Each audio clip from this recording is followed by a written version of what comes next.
Well, first of all, my name's Dan Garrison. I am privileged to be on the customer education team with my teammate Jeremy over here. And we're here to present today. Hopefully you know where you are. We're in the fundamentals. So I'd love to get just a sense of who's in the room. Do we have any like brand new people to ForeFlight? Okay, awesome. Anybody like on the other end of the spectrum, like veteran user, power user, you just maybe want to pick up something new or learn what you forgot? Okay, good. Anybody new to aviation like me? No? Okay.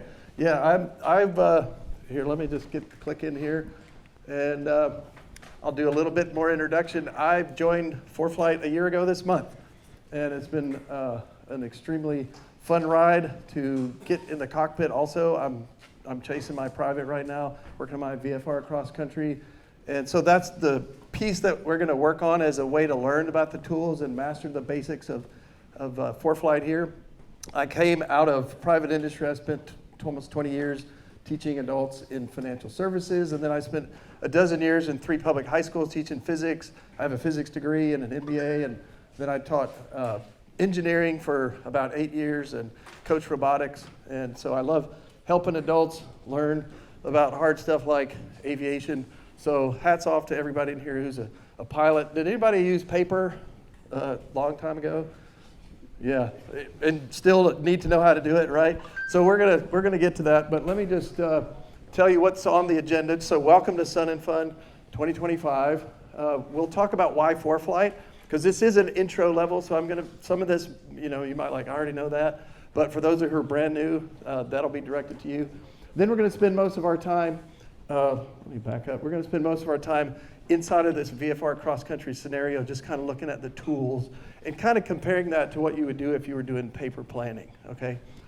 Okay, so I'm going to touch on something that's new-ish at the beginning, because has anybody been into our Discover tab? Do you have any Discover tab finders? Okay, I'd say new-ish because it rolled out last July, and we're still letting people know about it. Yay, air conditioning, okay.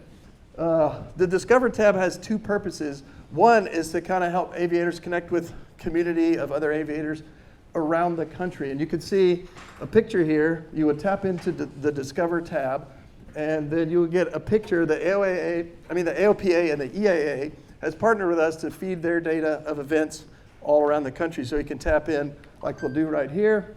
And you can see I've just zeroed in on Sun and Fun, and you get a panel of details, and it'll show you where it is. So it's a good way to be like, hey, maybe I want to go flying for the $800 hamburger at wherever around the country, and you can see where that's happening. The other piece that's happening that I love inside of Discover, we got this request for a long time. Could you please put some education inside the app? So you can tap into education, and maybe you're getting started or you want to keep learning with us. You can tap in, and our videos and webinars are right there to play inside the app. So that's our Discover tab. And you can always, let's click ahead here. Hello. There we go. So you can always navigate to this website, foreflight.com/videos.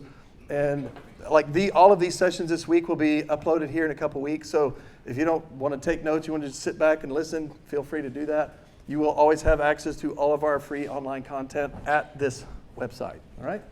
So, why ForeFlight? All right, I'm going to take this back to the beginners like me a year ago. I was like, never heard of ForeFlight. What is electronic flight bag? Let's ask that question, right? Thank goodness somebody created this, right? To be honest with you, I just have so much respect for people who dragged around a 40-pound flight bag and opened up all those papers and books and then set up a little miniature office in the cockpit with 3 sectionals taped together. And I don't know how y'all did that. I've learned how to do that, but it just doesn't seem real safe to me. But thank goodness that our founders decided to take this and make it look like this, right? That's kind of the idea, right? So pile everything into one place, and there's a lot going on. Airport information, flight planning, maps and charts, procedures if you're an IFR flyer, filing and briefing, weather imagery, scratch pads, logbooks, documents, and stuff that y'all don't even know about. And if you didn't catch our What's New session, that'll be online. And Jeremy and I previewed about 24 new features that a lot of people didn't know about. So that's a lot going on in one place, right? But that's what we do, right? It's intelligent apps designed by pilots for pilots, and we do that all over the world. We're probably in 90% of the cockpits with one of our apps or another. But we're going to focus on ForeFlight Mobile today. And as I mentioned, we are serving all of these pilots in all of these markets. And I love being around my ForeFlight teammates because there's about a third of us who are active pilots, CFIs, trainers, ex-fighter pilots, people who are using our product in the cockpit, knowing that, hey, this is something that's useful and helps flying become safer, easier, and more enjoyable. All right? This is another thing that I wasn't aware of until I stepped in. It was actually just a couple weeks that I learned how the high-tech world of ForeFlight serving aviators is matched with a high-touch service that, has anybody ever emailed team@foreflight.com and gotten some help? Anybody? If you haven't, and if you ever have an issue, just test it out. You will get an email from a pilot probably within 20 to 25 minutes or less. And it's a hard thing today to find high-tech plus high-touch. Am I the only one experiencing that out there where you're like, oh, geez, how am I going to get somebody to help me? And I have to tell this story real quick because when I took the job last April, it was literally like this week a year ago. One of the things I do with my free time is I coach and volunteer my time with competitive robotics. And one of my co-mentors, he's a dad, and he's a software company owner, and he's a pilot. And I walked into our classroom and said, hey, I'm going to work for ForeFlight. And he literally went like this. He was like, oh my God, I love that app. And he grabbed a marker and dragged me over to the whiteboard, and he started drawing his favorite features. He's like, let me show you how waypoints work. And I was like, wow, that was not on my bingo card. And who gets excited about software like that? Well, a lot of people who've experienced what ForeFlight has done and earned, not just this is actually a trademarked phrase over here, fanatical pilot support. It's absolutely true both for the pilots, and I get the same kind of support from my teammates. So if you haven't experienced that, then test it out. And this is why we have such great support, is because we have a team of pilots doing our quality assurance, testing the app before we roll it out. Hopefully you guys are paying attention to those emails when we're making sure that everything's worked out before we upgrade and roll out new features and upgrade to the next iOS. And we're collaborating with industry partners all over the world. This is a little bit of history. If you weren't aware, we were founded in 2007 by Tyson Wise and Jason Miller. They met in some online aviation forum and both agreed that, hey, we love flying, but 40-pound flight bags and all that kind of stuff, maybe there's a better way. Then about that time, the iPhone came out. They said, let's put it on there. And now we have offices all over the world. We're headquartered, in Austin. We have an office in Houston. We actually now have a presence in New Zealand because Oz Runways is part of the ForeFlight family. We have a big software group in Portland, and we also have headquarters in Europe in Odense, Denmark. We are still part of Boeing, if you weren't aware of that, and we'll see what happens. As I mentioned, a bunch of us, probably a third of us, are pilots. So let's talk about what we're going to learn today and how we're going to do it. Every good pilot needs a checklist, so we're going to run through this checklist, starting with how to get started. Then we'll do our pre-flight and weather. And again, this is kind of aimed at intro-level folks who maybe haven't used ForeFlight before, and hopefully there'll be some reminders and some new tips. We'll do some route planning and show you where you can make some adjustments. We'll talk very briefly about fuel stops and alternate airports and a few en-route features. And then we'll look at some situational awareness tools before we finish up. But I want to start here by kind of setting the stage. This was what my desk looked like a couple weeks ago when I was doing another manual planning with my E6, my plotter and my E6 calculator and my whiz wheel and a paper nav log and weather forecast that I was looking up. I was actually using ForeFlight on that, but my CFI was like, hey, you need to come in tomorrow for your training flight with your nav log, and we'll go fly that route. So that was, I don't know, that probably took me 2 hours. I'm sure y'all are faster at it than that. But this is what we're going to kind of just remember and keep in mind as we go through planning our VFR cross-country using ForeFlight. Now, just keep an eye on here. You don't have to follow along on your iPad or your iPhone, but you can if you'd like to. You just need to pay attention to the little tap sign and the magenta box. That's what I'm going to be highlighting on the screen to have you follow around. How do I click into which feature to use for what purpose? All right, so let's get started with that. Why is it not advancing? Hello. Actually, E6B. Yeah, there we go. Everybody pull out your sectionals, please. Okay, I think so. I think I put my elbow on my screen. That's what happened. All right, we're going to start with how to get around in the app. Again, I realize that this may be review for some of y'all, but if you're brand new, I kind of demoed this with some new pilots, and they were like, "Hey, we're going really fast. I don't even know where we were in the app." So the portrait orientation of ForeFlight looks like this. This may be how many folks fly like this in your cockpit with a portrait? All right, everybody else landscape.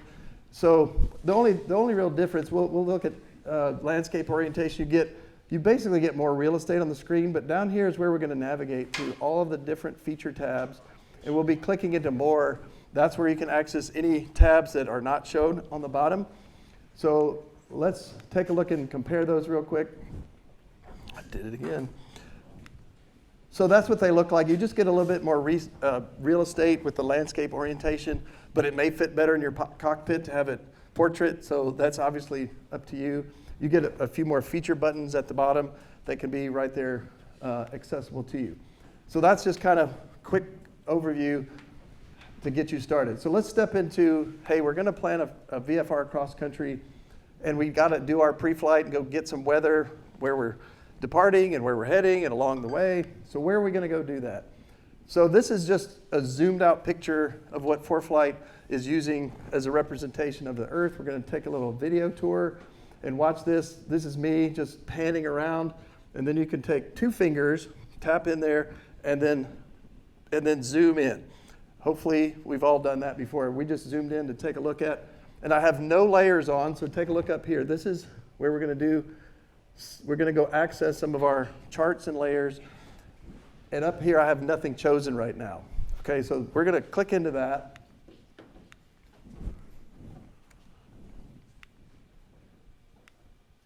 Okay, we're going to tap in, and I'm just going to orient you. This column on the left is basically charts and maps, all right?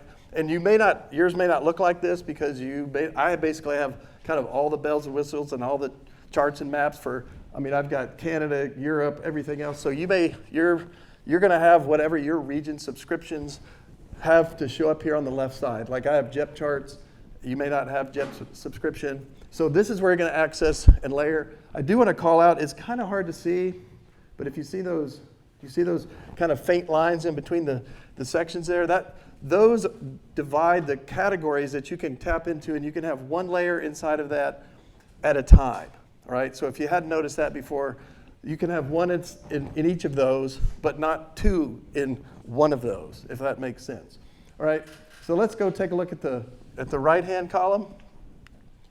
And that's basically if there's any risk associated with flying, there's a layer to look at it. You know, if you want to go look at radar, icing, turbulence, clouds, I love the wind layer, and obviously traffic is going to be crucial when you're in the air, NOTAMs, TFRs, and so forth. So that is the right-hand column to tap into and layer your maps to how you want to look and which layers you'd like to have.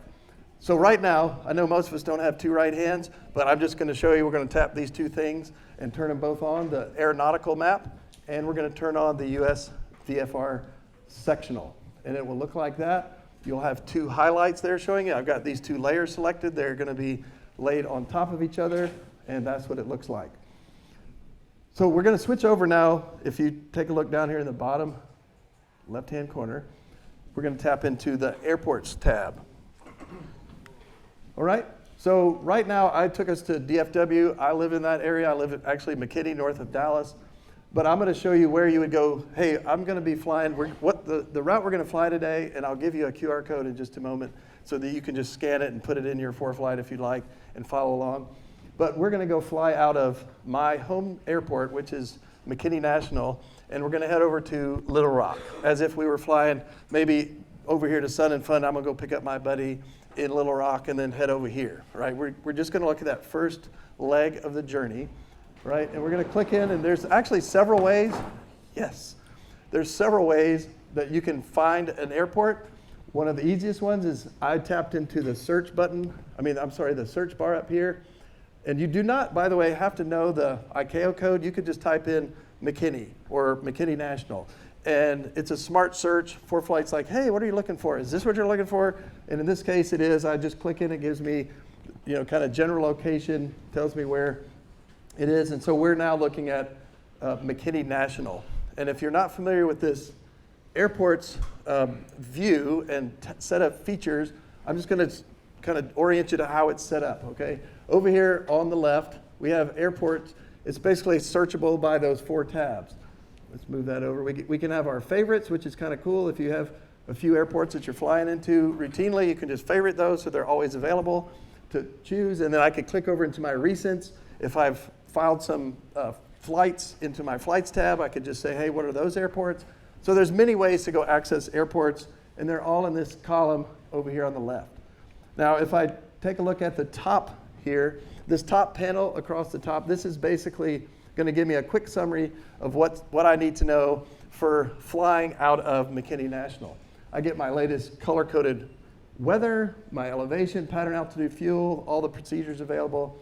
And I'll also point out that little arrow right there next to the sunrise and sunset. If you click into that, we have recently added a solar information panel that will help you stay compliant with flying, at civil twilight and civil sunrise. So you can click into that and get that. I think it's 4 days worth of information. So it'll show you sunrise and sunset. That's just built right in. So make a note of that. And then we come over here. We get our frequencies. And those 4 tabs right there, I'm not going to touch on those today. But if you're interested, you can go click into those or come see us and we'll unpack. There's 4 really great features there. But we're going to kind of stay with the basics here and look at these 4 tabs. If we see the magenta box there in the middle, there's the info. We're defaulted to weather right now. We'll look at weather. We have runway, procedures, and NOTAMs all right there at our fingertips. Now, the first place, there is a setting to let you say, hey, I want my airports tab to take me straight to the weather. Right? If you're just saying, hey, I just want to use ForeFlight, go get the weather. I've got these 5 tools here. I've got the METAR, the TAF, the MOS, and I've got 10 days. I've got a daily weather forecast and more information we'll look at in just a second, and I can get winds information right there. This is the first place I go when I'm planning, so if we go, hey, I got to go grab all this data before I start making my plan, we give you the coded METAR, and then what I love is they decode it. Right, that's how I learned to read a METAR, is read the uncoded version and then go look back and look at the coded version and go, oh, I think it makes sense. So I get all that information right there at my fingertips. But we're going to go ahead and tap into the TAF and take a look at this, where I think one thing to pay attention to, this is a human-produced piece of weather summary information to that forecast discussion. I go there every single time before I fly, and I go, hey, what are they saying is happening over the next few hours and throughout the day today? So that's a good place to go and do a part of your weather briefing. All right, and then you can scroll down. This is if you scroll down in that column over there, you will get a time series data looking ahead at what's coming. I think it's every 4 hours up to, I think it's 18 hours, maybe 24 hours. But we're going to take a look at the MOS. After we get our TAF, we may want to go say, I want to get some computer-generated data that's going to give me another summary where I can scroll up into that column over here on the right. I always am checking this, especially when I'm planning ahead for the next the next week and a half or so, like, hey, do I really want to book a training flight next week on Wednesday? Is it going to be too cold? What's the winds going to look like? And so we're going to click in to one of those and see that up here in the top, I'm going to get a kind of an aviation tilted weather summary. I do get a color-coded flight category. I get the winds and temperatures and density, altitude, and so on. And then what's really great is I get hour by hour, and you can see here, as the conditions are changing, I'm going to see what's happening with the flight categories, the ceilings, visibility, winds and direction, and so on. And even down here at the bottom, I've got a color-coded look at the flight categories over the next 10 days. So that's super handy to go do your weather briefing. All right, let's let's close out of that. We're going to come up here and take a quick look at the winds. All right, you're going to get, again, a time series of 3,000-foot intervals to look at over in this column. It'll give you a table of wind directions and speeds and temperatures so that you can go, hey, what's it, I don't know about y'all, but you walk out to your airplane and you pass another pilot who just came in, you're like, hey, what is it like out there? Well, this is a way to look at that before you get out there, right? Get up in the air and you're like, oh man, it's really bouncing us around today. But this will give you a little bit of a preview of that. So we're going to keep on moving, and we're going to take a look at that. Stay with me up in the top right-hand corner. All right, that is basically a way I can pull in. We're going to click on that and watch what happens. I get that. I get nearby airports. So you're like, hey, what's the weather around me? So I just click on that button, and automatically I can look at all the weather. All the airports nearby. And this is, again, scrollable. I can just scroll up and see the airports and kind of get a sense of what's the weather like around me. There is that weather-only tab, and let me back up a second, because how did we get there? All right, take a look down here. This imagery, I'm just going to touch on this briefly. This is another feature set where you can go get more data on weather, right? If you want to look at the whole country, look at weather fronts, we'll tap into that and see what's available. This column, this column on the left basically kind of works like this. It's more it goes from more global information. I don't mean global. It's like big information down to more local information. And every one of these tabs on this column over here is a time series set of data that you can click into. And so we're going to take a look at just one example. Okay, so this was the 12-hour forecast at the time. I want to focus right down here. You see those two arrows. That will allow you to go back and forth in 6-hour increments. And in this case, we are looking at the national weather scene. So again, this is like big picture place to go look at weather. Now we're going to close that. And see right up here, you see that map looking icon? This is a way to say, okay, I'm going to be flying out of McKinney. I'm just going to put that, take me to the map there. So we click on that. It doesn't look like anything changed, but we did slide in this pane on the right and says, now I can look at the map and I can look at a different form factor of my airport summary over here on the right. And what I'm going to do is just click in just a second, because we're going to move on to our route planning and look at how we might make some adjustments there. All right, everybody with me? Yeah. All right, cool. Let's keep going. Now, this is the route that we're going to officially plan. So if you want to take a moment and scan this, this will, like, if you have ForeFlight on a device right now, you can actually click into this. It's just going to be 2 waypoints. It's going to be McKinney to Little Rock. All right, Little Rock Municipal. So scan that if you'd like. If not, you can just tap in. I'll be showing the ICAO codes. It's KTKI to KRK. And I know I'm not saying that right. I'm trying to. Differences in what you're doing on an iPad and what we're doing on an iPhone. It's mostly the same. Yes, sir? Split pane. When you say split pane. Brought that pane up on the right. Yeah, it will do that too. Yes, I believe so. Am I right, Jeremy? There's some differences on the iPad and iPhone. I have to double check what it is. And the orientation on the iPhone doesn't match up. Yeah. I don't get The landscape landscape on on the the iPhone. iPhone looks Right. like Yeah, the form factors are a little smaller. So, okay, what we're going to do right here, since I have McKinney pulled up, I've got a couple options there. I can say, hey, fly direct to, but I haven't started a route yet. So I'm going to say, let's add that to my route. And then, boom, you don't see anything that changed, but we're going to click in up here to our flight plan drawer, right in the top left. All right, so click into there. And now we're in our flight plan drawer, and you can see that McKinney has been added. And our next step for planning, just like if we were going to be on a piece of paper, we'd be like, all right, where are we going? We've got to get out a ruler, draw a line over to Little Rock, right? All I've got to do here now is click in, and up comes my iPad keyboard. I will call this out. This is a new feature that you might not have seen. I'm not going to get into a bunch of detail, but we have just rolled out a aviation keyboard that has some cool features that makes it easier to use. There's a numeric keypad with the cardinal directions and a degree symbol if you're maybe planning with lat longs, and it just makes it easier. We're not going to use that today, but I wanted to call it out. So we're going to click in and say, all right, I've got Kilo I've got Little Rock right there. Okay, so we're going to click in and enter that. Oh. There we go. And now we have our straight line. Everybody sees the magenta line. And now we have an information strip that I'm going to review in just a second after I talk about the workflow that I do. See, this is the part that would take you 2 hours to get here. And ForeFlight's like, hey, just took care of that for you. Here's all the details. As long as you, and this is the kind of the workflow, your mileage may vary. You might like to do it differently. I like to kind of go around the horn up here in the flight plan, like you see right up there. I've got my aircraft. I've got my performance profile. I have my altitude chosen. And you come over here, I've got an ETD, and I've got a route and procedure. And so I get these details. I've got the distance, the ETE, the ETA, the estimated fuel burn, an average of the winds. Looks like I got a decent tailwind to work with. That's all the work that I would have been doing point by point with my plotter and with my whiz wheel to get to the end and be like, okay, how long is it going to take me? How much fuel?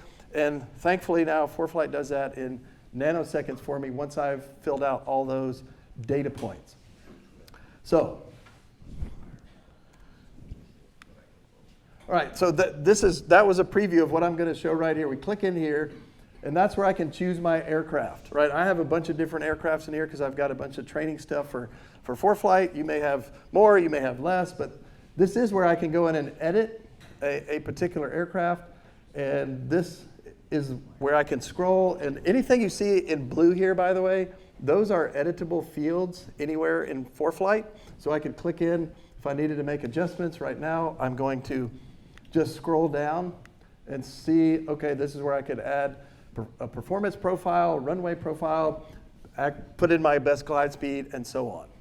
So if you scroll down, you'll have access to more information on your aircraft. Right now, we're going to tap into, and I went a little bit farther, showing, hey, this is where I can do a little bit of updating on the rest of my aircraft profile. But I do want to tap in and look at my performance profile, and I've got the default choices here, and I'm gonna, you could see right here, there's some details if I wanted to go in and make some adjustments. I'm simply just gonna tap into that and choose my 2400 RPM lean mixture as my performance profile. I do want to show you if you want to make an altitude adjustment, this is where you do it. If you take a look down here in the bottom, I do have two settings. One is for VFR flying, one is for IFR flying. Obviously, we're planning a VFR cross-country sectional, so I'm going to click over to the VFR. That is going to change the way the table is presented. So, and I'm generally going east, so I need odd thousands plus 500, and those are the choices I get now. So I've got a table of winds and times and fuels. So I may want to make an adjustment. Looks like I could save a little fuel here if I fly at 7,500 instead of 6,000. So I'm going to click into that. And now you see right up here, I'm at 7,500. Okay, everybody seeing that? All right. Now we're going to go over here and choose our departure time, which at the time when I was planning this, I think it was back in February. I chose, hey, I'm going to leave Sunday so I could get there a little early and go have supper with my buddy. We'll leave at noon. Click on that, and then I will preview this. This is one of my favorite things that a lot of people don't know about, but you click into this is our route advisor. Obviously, you can see this is for IFR flying. You're going to get recommended ATC cleared airways. If you want more details on that, come see us. That's not really the focus of this, but I wanted to highlight it. It is available there in the flight plan editor. So let's go back and click into our procedures. Right? You can see you have departure and approach. That'd be for IFR flying, but for VFR flyers, this is super helpful to click into the traffic pattern. And you can see that ForeFlight is going to give you distances, conditions for all the runways. If one is maybe not available or closed, you'll have a NOTAM there. But we're also going to give you a best winds recommendation. And when you click into that, you can see I could fly straight in, I could fly 45, I could do a cross midfield teardrop. I'm just going to take 45-degree best side. If I click on that, and if I add that to my route, now take a look in the top. That's actually now a route bubble that says, hey, I'm going to be planning to fly into Little Rock at the 45-degree, and it's going to help me when I get there, especially if you're flying to a new airport, you're like, I don't know what that's going to look like and how do I need to enter the pattern. It'll actually put that on the map for you. Okay, now I just picked the wrong thing there, y'all.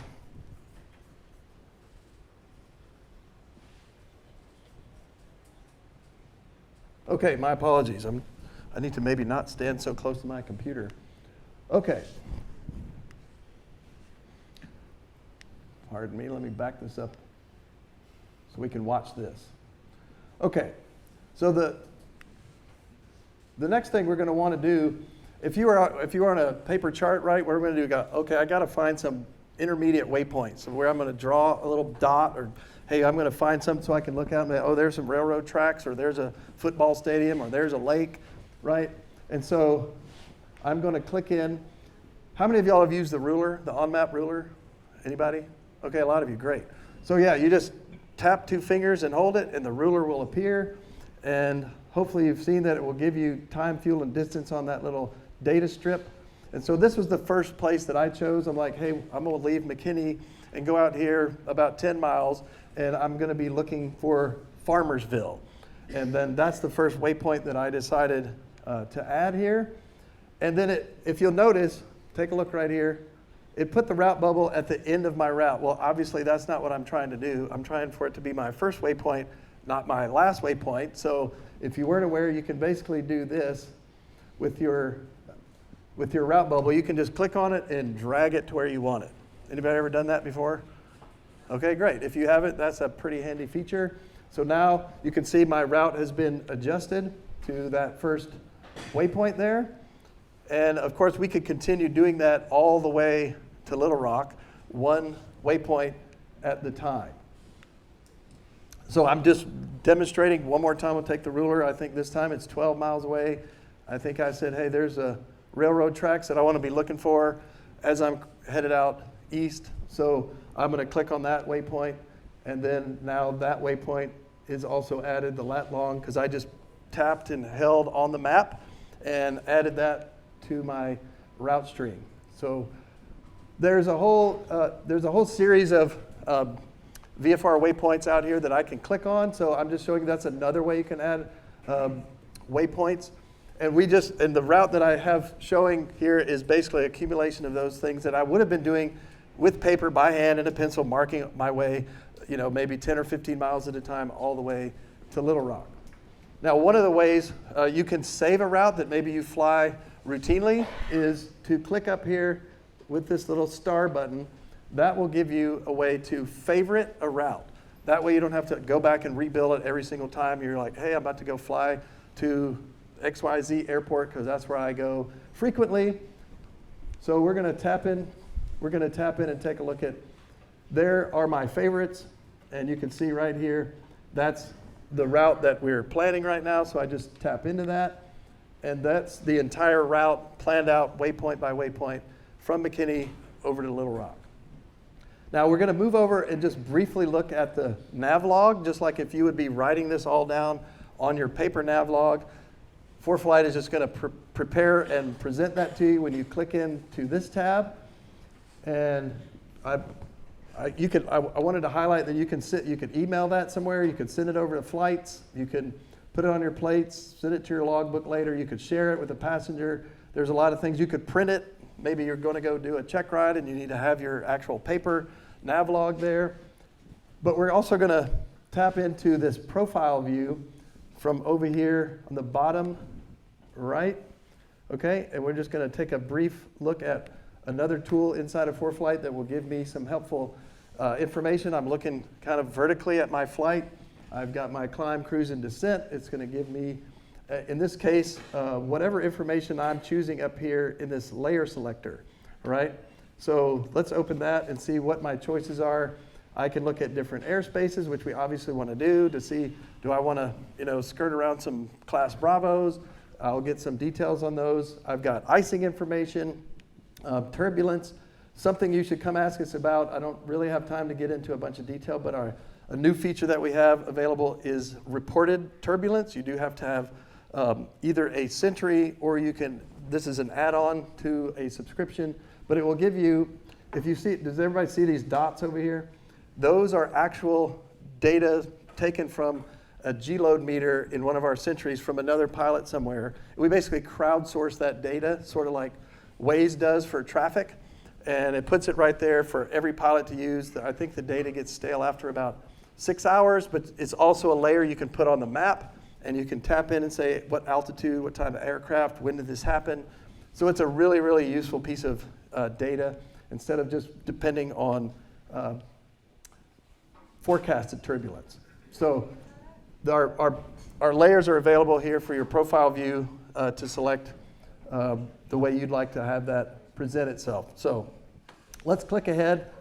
And I don't know about y'all, but every time I see one of those red exclamation points, my OCD goes kind of crazy. I'm like, I got to do something about that, like right now. And so basically ForeFlight's saying, hey, you need to pack for this flight. That's what that little bag is for. Like, hey, do you have everything on your iPad downloaded so that when you go out to the airplane, you have what you need for this route that you just planned, right? Like this is like stuffing the 40 pounds of paper in your bag. So let's look at how that works. And there is the ForeFlight saying, hey, you need some updated weather information, fuel prices in case you need to stop along the way. Your airport NOTAMs are not downloaded. It's a pretty small download, a few megabytes. And then you go, okay, I'm going to pack for this flight. So let's click in, and that's what it'll look like while it's downloading. You need to do this while you have Wi-Fi access or you're on the internet. And then once it's packed, it'll tell you you're all packed, and you can go brief the flight and even file it if you're planning to do that. So we're past our route planning and our adjustments, and we're just going to spend just a moment or two here on fuel stops and alternate airports. Okay, so this field over here, by the way, we've moved over to our flights tab. Okay, so this is where this flight that we've just built, if we send it over to flights, we can go take a look at some other details. And right here, you can see we have our destination, departure, and alternate airports. And it's not real obvious that this is a tappable field, but it is, right? So if you tap right here, this is what you get, is you get some suggested, like it says here, you get suggested airports with distances and locations and basically a quick summary, how far out of the way it is, how much extra fuel is it going to take. But that right there, you see where it says airport code? That's where you can tap in. You're like, actually, I want to go to this airport. So you put the ICAO code in right here, and then what ForeFlight will do is, why did it take me there?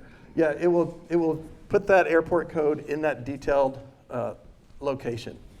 All right, so we're going to close that, and yeah, I guess I'm skipping the fuel stops. There is a fuel layer in there that you can lay over your map, and it'll show you a color-coded layer of fuel stop possibilities if you're like, hey, you know what, I need to go to the bathroom, and where do I want to go get some gas while I'm at it? So it's color-coded by, relative pricing to the market. So green would be, hey, this is affordable. Red, maybe it's a little more expensive, and so forth. Let's move on to some en-route features that I'm just going to touch on briefly. Anybody use the glide? Seen the glide ring? It's really, really helpful, right, as you're flying along. The moving map is something that's absolutely incredibly helpful. Having your GPS own chip, if you're connected to GPS through whatever device, Sentry or Stratus, that is what it would look like. And the glide ring is giving us an estimated area that, hey, if engine out failure happens, this is the area based on your glide profile where you could consider landing, all right? So, yeah, I'm going to move on to some post-flight tools here. Okay, how many of y'all use the ForeFlight logbook? All right, if you don't, there's obviously no obligation. Maybe you love paper.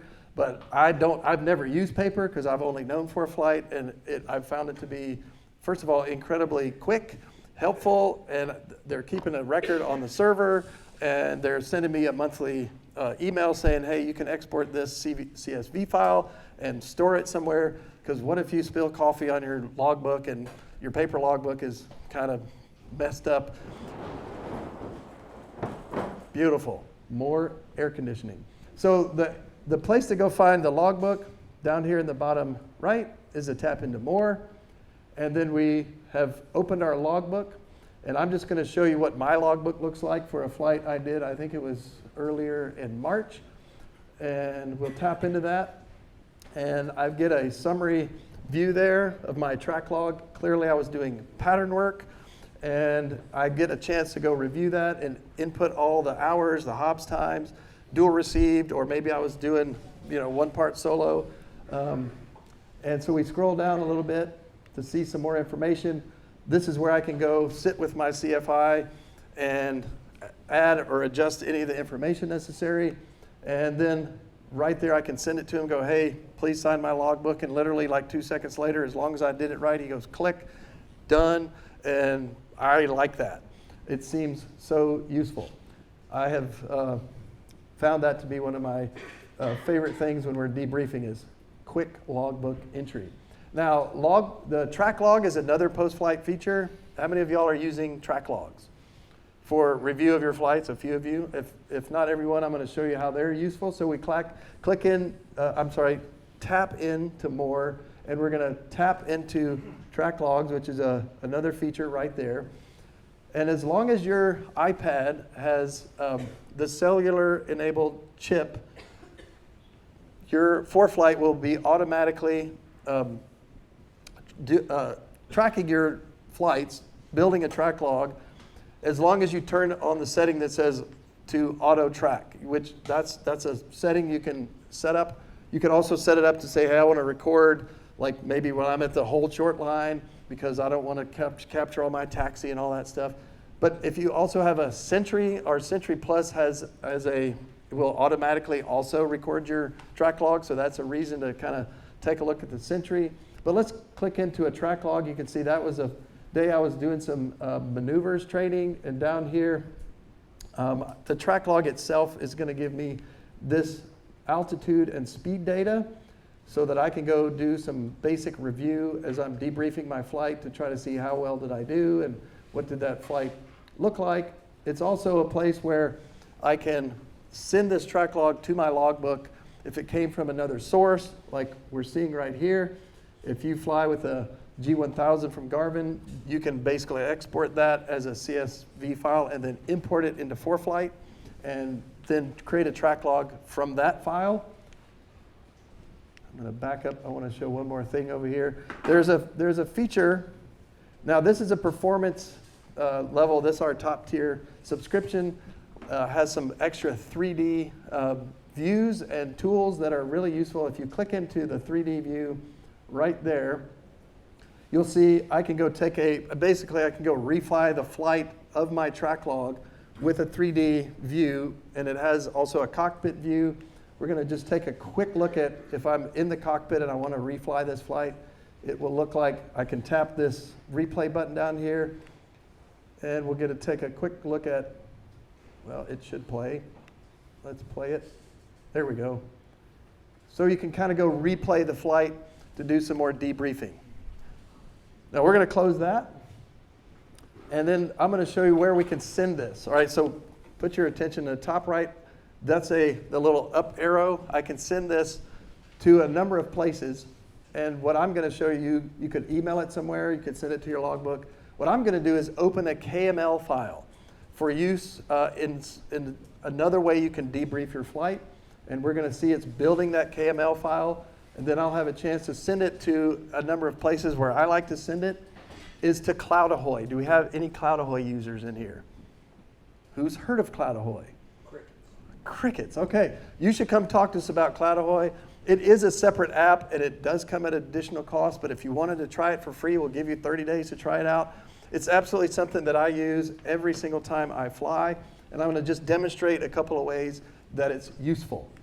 So we click in, that file now, it says, I'm now in Cloud Ahoy, I'm not in ForeFlight. So I go, hey, I'm gonna import that KML file, and I make sure I've got the right information about who's the student, the instructor, or who's the pilot and co-pilot, and some remarks about what were we doing that day. So we'll click into there. And once you get inside of Cloud Ahoy, this is what it looks like. It has multiple panes, so you can take a look from inside the cockpit, like I'm showing here. This is a simulated view on this side, the HUD view. I can see I was on final approach in one of my patterns that day. But what I also love is, if you see right here, there's a number of viewing options. I can do a 2D track, a 3D track. I can do my 3D cockpit view plus the HUD. But I can also, like I do, I put a GoPro in my cockpit simply so I can go record the flight, put it on YouTube, and then I can put that YouTube link right here in this option. And when you do that, it looks like there's my actual flight when I was landing at TKI. And then I also have these analytics, this data analytics over here that gives me a score on every single segment. And it looks like I did okay that day. But I do get a score for everything from takeoff to even my taxi, my descent, my landing. So it's a really rich set of data if you would like that to help inform your debriefing. Okay, now I've got, looks like about 3 minutes. I'm gonna go through some of this really quickly, but if you're looking for help on choosing an iPad, there's these 4 basic models from huge all the way down to small. How many of y'all fly with a mini? Most people do. It now has, the new one has the A17 chip. If you need some help choosing that, the 3 recommendations that we really suggest is to make sure, if you want to take advantage of GPS, have an iPad that has the cellular chip on it. You don't have to have the phone plan, obviously. If you're in a tighter cockpit, obviously the smaller one's better. And we do recommend 256 gigabytes of storage so that, if you're doing other things in your iPad besides flying, like music or photos, or like me, like a million apps, you'll have plenty of room for ForeFlight and anything else that you want to add for data. So choose your size, choose your connectivity, and then choose your storage. If you want further help with that, we do have, I'll get to it in a second, but you can always put your device on, your ForeFlight mobile on 3 devices, 2 iPads and 1 iPhone, or 2 iPhones and 1 iPad. And then everybody gets access to ForeFlight on the web. It does not take up a seat. Every subscription comes with that. And you can always, if you're in here checking us out, you can try it out for 30 days and see if you like what we have in the way of technology and support. Again, if you're a current subscriber, if you have any kind of issue ever, just email us at team@foreflight.com, and a pilot will be in touch with you directly on email. Okay, I do have enough time, I think, to quickly breeze through this. Choose a subscription. We have Basic, Pro, and Performance Plus. We do have show specials. It's $125 a year for all the essentials, everything you need to do what we kind of talked about doing today. Basic flying, if you want to upgrade to $250 a year. Pro Plus gets you georeference approach plates, all the stuff in Basic, some access to more hazard awareness and synthetic vision tools, and there's more. And if you want the top tier plan, it's now $370 a year. The main thing that you get with that is this pre-built aircraft performance profiles, which helps a lot. And if you're like, I don't know which one of these is best for me, we have a website. But this week, obviously, I think the best thing for you to do is to come see us in the booth, and we'll walk through. We want to find the right plan that fits your kind of flying and your kind of aircraft, and what will support you best. Engine glide is performance. I'm sorry? Engine glide out. The glide advisor is on everything. Correct. Good question. We do have 10% off the Century Plus here at our booth and at Sporties, and 20% off newer upgrade for our Pro and Performance, 10% off renewal for Performance. So come see us at our booth. Thanks for trusting us with your time this morning. I hope you learned something.